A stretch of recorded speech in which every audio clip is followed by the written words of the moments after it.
नमस्कार साथियों, स्वागत है आप सभी का हमारे निर्मल क्लासेस यूट्यूब चैनल पर। और आज आपकी इतिहास की क्लास में आपको मारवाड़ के इतिहास के बारे में पढ़ाया जाएगा। तो मारवाड़ का जो इतिहास है साथियों, हमने पहली क्लास में पढ़ लिया है कि स्थापना से लेकर के मालदेव तक। अब हम मालदेव से अगले शासक के बारे में पढ़ेंगे। मालदेव के पुत्र आते हैं चंद्रसेन, और चंद्रसेन से लेकर के हम जसवंत सिंह प्रथम तक के शासनकाल के बारे में इस वीडियो में जानेंगे। तो चलेगा, जो विद्यार्थी देख रहा है वो एक बार वीडियो को लाइक कर दें और शेयर करना मत भूलिएगा। अपने दोस्तों को ज़रूर शेयर करें। साथ ही साथ आप हमारे एप्लीकेशन को डाउनलोड कर लें। डिस्क्रिप्शन बॉक्स में उसका लिंक दिया गया है, खुराना स्टडी ऑफिशियल ऐप।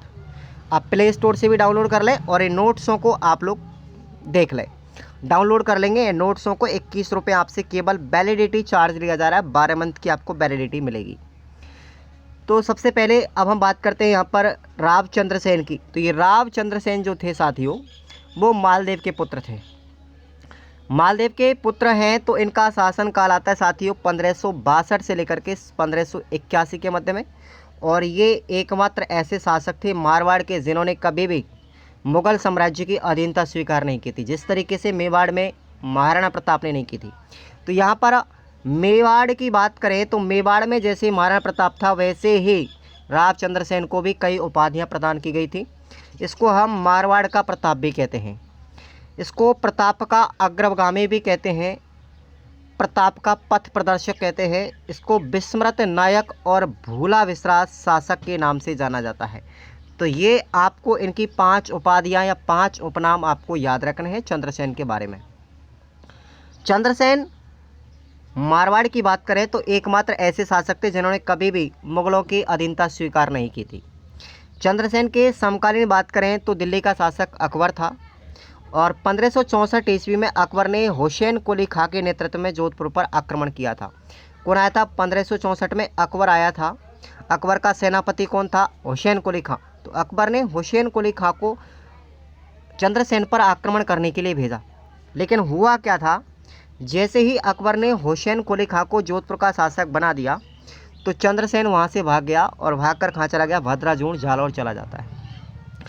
3 नवंबर 1570 को नागौर दरबार का आयोजन किया गया था। अकबर ने किया था नागौर दरबार का आयोजन, किसके सहयोग से? भारमल के सहयोग से। ये भारमल साथियों याद रखना, ऐसा आमेर कछवा शासक था जिसने पहली बार मुगलों के साथ में वैवाहिक संबंध स्थापित किए गए थे 1562 ईस्वी के अंदर। कब किया था? 1562 में।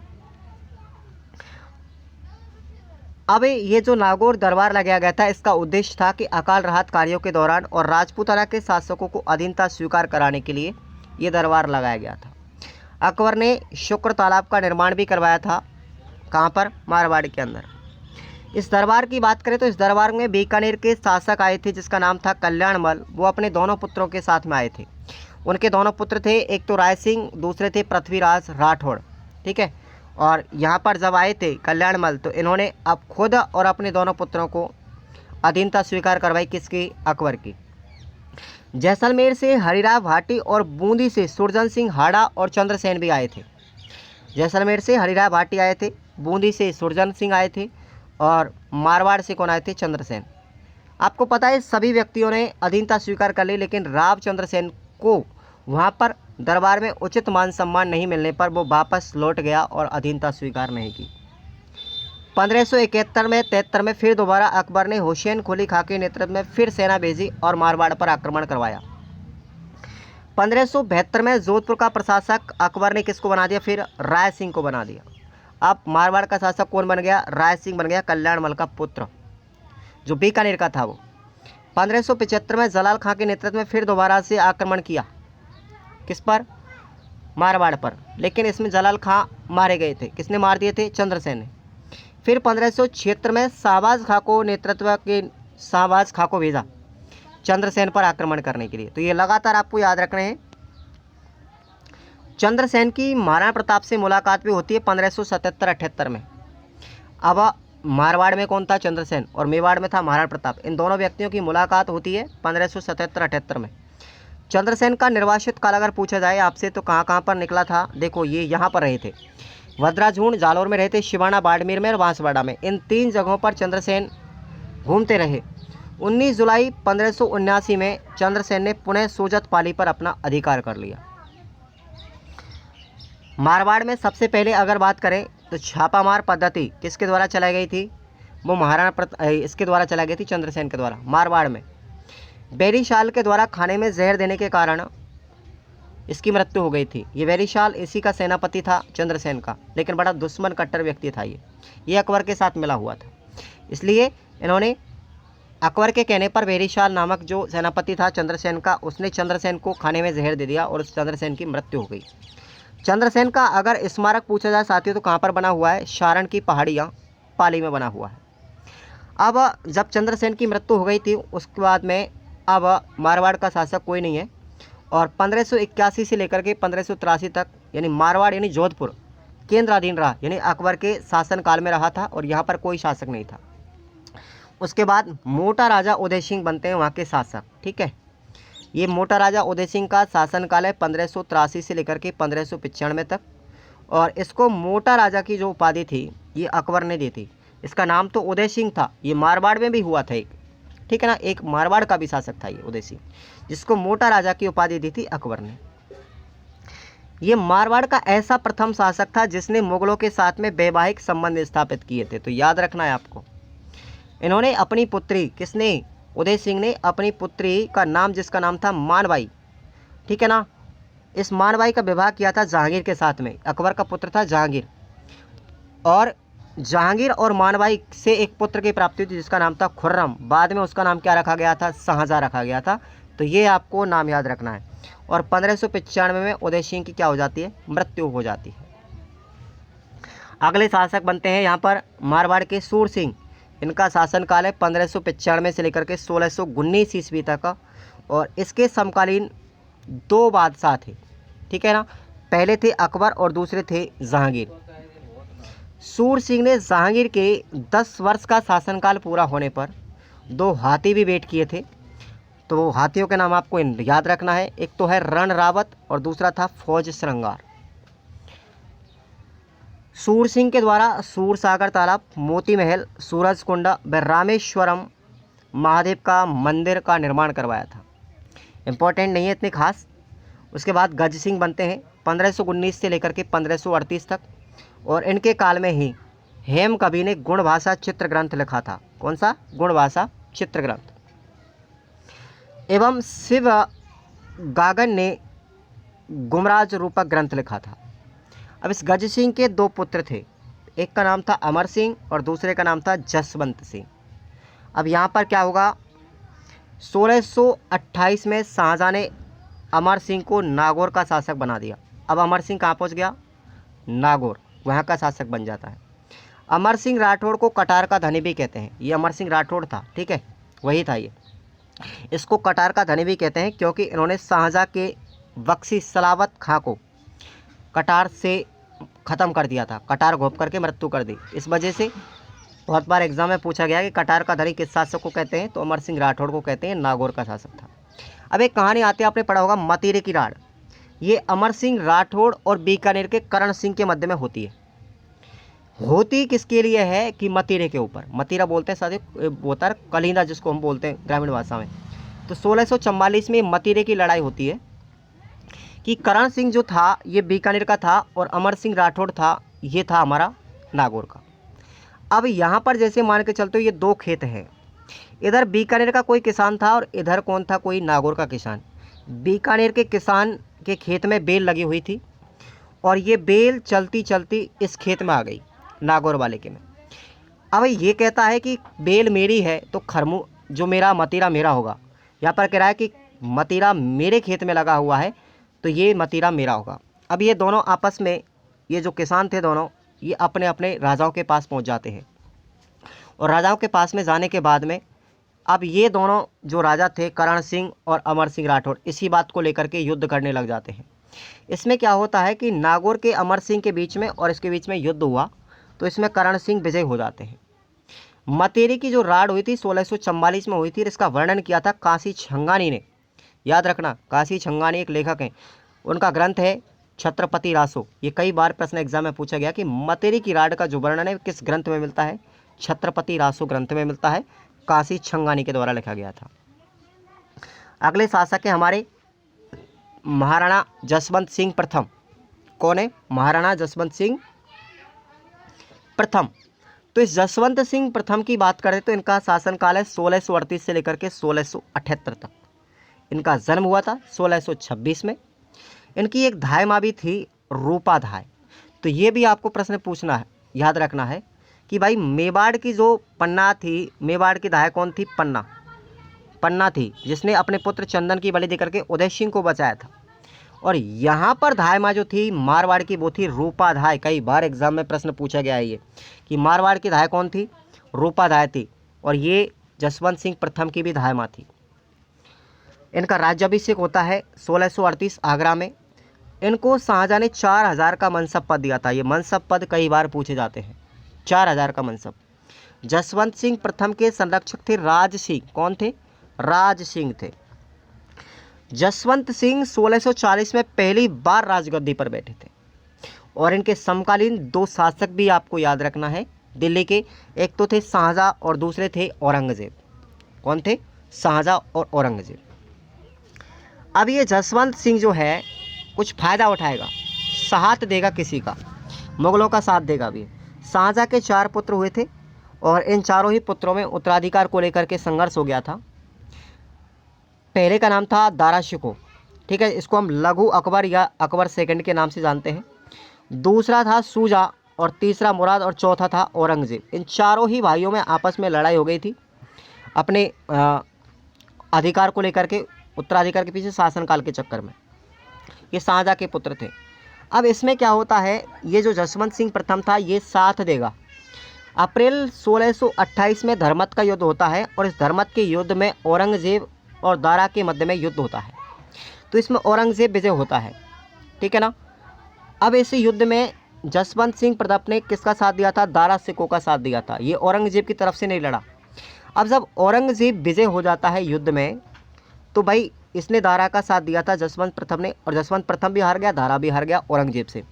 अब हारा हुआ ये जसवंत सिंह प्रथम था, ये अपने वापस नगरी आता है, जोधपुर में लौटता है। तो लौटा हुआ व्यक्ति, आप भी जानते हो कि रानी दरवाजे पर उसके स्वागत के लिए खड़ी होती है, लेकिन ऐसा नहीं हुआ। जसवंत सिंह प्रथम की जो पत्नी थी जिसका नाम था महामाया, उसने मेहरानगढ़ के दुर्ग के दरवाजे बंद कर दिए। ये या लाइन याद रखना कि भाई कौन सा शासक था जिसकी पत्नी ने दुर्ग के दरवाजे बंद कर दिए थे? तो वो जसवंत सिंह प्रथम की पत्नी थी महामाया, जिसने मेहरानगढ़ दुर्ग के दरवाजे बंद कर दिए कि तुम हारे हुए व्यक्ति हो और हारे हुए राजा के लिए कहीं प्रवेश नहीं मिलेगा। इस महामाया का उल्लेख जो मिलता है साथियों, वो श्यामल दास और फ्रांस के इतिहासकार ने अपनी पुस्तक भारत यात्रा में भी किया है। जो महामाया रानी थी इसका उल्लेख श्यामल दास ने भी किया था और एक फ्रांस के इतिहासकार भी थी जिसका नाम था तो पता नहीं है, लेकिन उनकी पुस्तक याद रखना, भारत यात्रा में इस महामाया का उल्लेख मिलता है। उसके बाद फिर दोबारा से इस औरंगजेब ने साथ दिया था। अब 16 मई 1628 में सामूगढ़ का युद्ध होता है। फिर दोबारा से दारा शिकोह और औरंगजेब के मध्य में, इसमें फिर दोबारा औरंगजेब की विजय होती है। लेकिन इस युद्ध में औरंगजेब की अधीनता स्वीकार कर लेता है जसवंत सिंह प्रथम। उसको पता था कि जसवंत सिंह से कोई औरंगजेब से कोई जीतने वाला नहीं है, बहुत खतरनाक शासक था ये।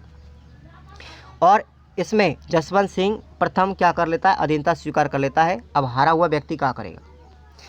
फिर उसके बाद में अंत में दोराई का युद्ध होता है। इस दोराई के युद्ध में साथियों औरंगजेब जो है दारा शिकोह की मृत्यु कर देता है और स्वयं औरंगजेब अब शासक बन जाता है दिल्ली का।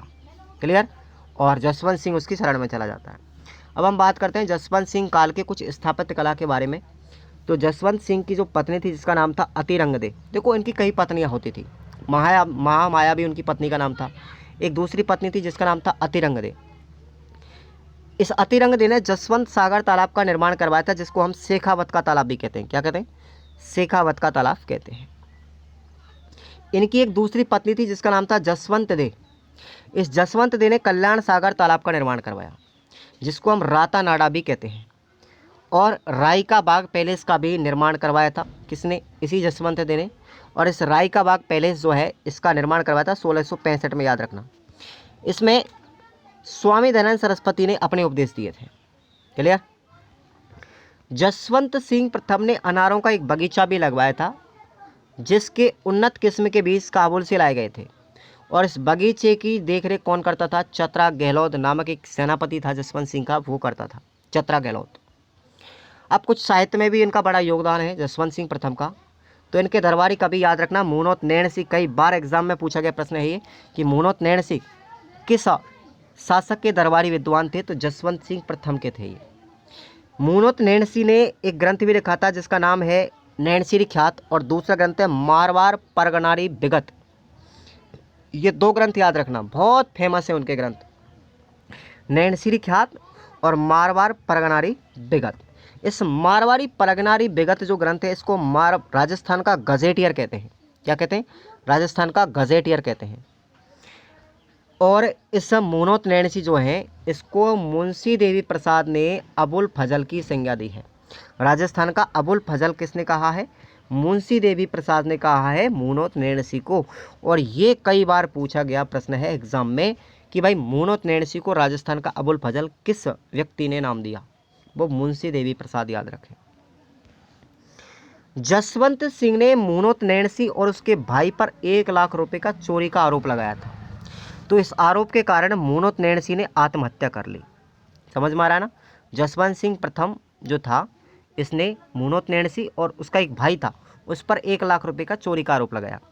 तो इस वजह से इस चोरी के आरोप के कारण शर्मिंदगी से महसूस होकर के मुनोत नैण सिंह ने आत्महत्या कर ली। उसके बाद जसवंत सिंह ने औरंगाबाद यानी महाराष्ट्र के पास में एक जसवंतपुरा नामक कस्बा भी बसाया। और 1678 में जसवंत सिंह की मृत्यु हो जाती है। कहाँ पर? जमरूद में होती है और ये पाकिस्तान में पड़ता है। जसवंत सिंह की मृत्यु होने पर औरंगजेब ने एक स्टेटमेंट भी लिखा है कि आज कुफ्र का दरवाज़ा टूट गया, यानी कि धर्म विरोधी मारा गया। एक ऐसा व्यक्ति था जसवंत सिंह प्रथम जो हिंदू होने के बावजूद भी अपने हिंदू धर्म का पालन नहीं कर रहा था, वो मुसलमानों का साथ दे रहा था। इस वजह से जसवंत सिंह की मृत्यु पर औरंगजेब का एक कथन आपको याद रखना है और कहा था कि आज कुफ्र का दरवाज़ा टूट गया है। जसवंत सिंह की मृत्यु के समय इनकी 2 रानियां थी, गर्भवती थी वो। अब उनसे दोनों रानियों से 2 पुत्र प्राप्त होते हैं। जसवंत सिंह, एक का नाम था जसवंत से और दूसरे का नाम था नरुका। जसवंत दे जो रानी थी उससे एक पुत्र प्राप्त होता है। 19 फरवरी 1679 को अजीत सिंह को जन्म दिया था। जसवंत सिंह का पुत्र, ये 2 रानियां थी, एक का नाम जसवंत थे, उससे पुत्र होता है अजीत सिंह, और दूसरी रानी थी नरुका, उससे पुत्र होता है दल खम्बन। लेकिन दल खम्बन जो था वो जन्म लेते ही तुरंत मर गया। ठीक, अब कौन बच जाता है? अजीत सिंह बच जाता है। औरंगजेब ने मनसब बढ़ाने के बहाने इस अजीत सिंह को दिल्ली बुला लिया और रूप सिंह की हवेली में इसको कैद कर दिया था। रूप सिंह की हवेली दिल्ली में बनवाई थी। अब क्या होता है, इस जसवंत सिंह को बचाने के लिए कौन जाते हैं? इसको छुड़ा कर लाते हैं दुर्गादास राठौड़, एक मुकुंददास किची, एक बाघेली महिला और एक का नाम था गोरादाय, जो मारवाड़ की मैं आपको पन्ना बता रहा था। ये जसवंत सिंह प्रथम की दामाद थी। इन्होंने कालबेलिया का रूप धारण किया था और जसवंत सिंह को रूप सिंह की हवेली से आज़ाद करा करके ले आए। क्लियर? अब इस दुर्गादास राठौड़ ने अजीत सिंह को मेवाड़ महाराणा, अब जब दुर्गादास राठौड़ ये सब व्यक्ति अजीत सिंह को छुड़ा करके लाए थे तो इन्होंने किया क्या था कि मेवाड़ के महाराणा था जिसका नाम था राज सिंह, आपको पता है उस समय मेवाड़ में, तो मेवाड़ के महाराणा राज सिंह के पास में जाकर के इन्होंने शरण ली। तो राज सिंह ने क्या किया था, इनको केलवा की जागीर दी थी। किसको? दुर्गादास राठौड़ को। ठीक है, और मेवाड़ से निकाल करके फिर दोबारा इस दुर्गादास राठौड़ जो थे अजीत सिंह को कहाँ ले गए? कालेंद्री गांव सिरोही ले गए और पुष्करणा ब्राह्मण जयदेव के घर में जाकर के शरण दी। भाई यहाँ पर भी पता लग गया था कि अजीत सिंह यहाँ पर है औरंगजेब को, तो फिर दोबारा वहाँ से ले जा करके अजीत सिंह को सुरक्षित कहाँ पहुँचा दिया? जयदेव के घर। और किया क्या था कि अब औरंगजेब को उस अजीत सिंह के स्थान पर एक दूसरा बच्चा सुपुर्द कर दिया जिसका नाम था मोहम्मदी राज। क्लियर? औरंगजेब को दूसरा बच्चा दिया गया था जिसका नाम था मोहम्मदी राज। क्लियर? 1681 में दुर्गादास राठौड़ ने अकबर सेकंड को औरंगजेब के विरुद्ध भड़का दिया। ये औरंगजेब का पुत्र था अकबर सेकंड, इसी को अपने पिता के प्रति भड़का दिया। 1681 में दुर्गादास ने सिवाना बाड़मेर पर आक्रमण किया और इनायत खां को पराजित करके अजीत सिंह को वहाँ का शासक बना दिया था। ये आपको याद रखना है। फिर 1687 में अजीत सिंह को पहली बार मारवाड़ सरदारों के सामने लाया गया था। कब? 1687 में पहली बार। 1707 में औरंगजेब की मृत्यु हो जाती है और 1708 में फिर देवारी समझौता होता। मैंने आपको मेवाड़ में भी पढ़ाया था। देवारी समझौता हुआ था आमेर के जयसिंह के मध्य में, इधर अजीत सिंह के मध्य में, और एक थे हमारे मेवाड़ के जो शासक थे अमर सिंह प्रथम। इन तीनों के मध्य में देवारी समझौता होता है। तो यहाँ पर देवारी समझौते के तहत में ही इस मेवाड़ का वास्तविक जो शासक अब बनता है ईमानदारी से, वो अब अजीत सिंह बन गया। तो ये इतिहास आप लोगों ने आज मेवाड़ का पढ़ा, मारवाड़ का। अगला शासक हमारा मारवाड़ का आएगा, अजीत सिंह ही बनेगा शासक, जिसको हम कान का कच्चा शासक भी कहते हैं। ठीक है ना। तो ये हर किसी व्यक्ति की बात पे विश्वास कर लेते थे। तो बड़ा इंटरेस्टिंग पॉइंट आगे चलने वाला है। आप सभी विद्यार्थी इस PDF को डाउनलोड कर लेंगे। नोट्स आपको एप्लीकेशन पर दिए गए हैं, चिंता करने की कोई बात नहीं। 21 रुपये में आपको 12 महीने तक ये नोट्स काम में लेने हैं। अपनी डायरी में या अपने रजिस्टर में इन नोट्सों को आप लिखते रहें और क्लास रेगुलर लेते रहें। साथ ही धन्यवाद, अपने दोस्तों को भी बताते रहें।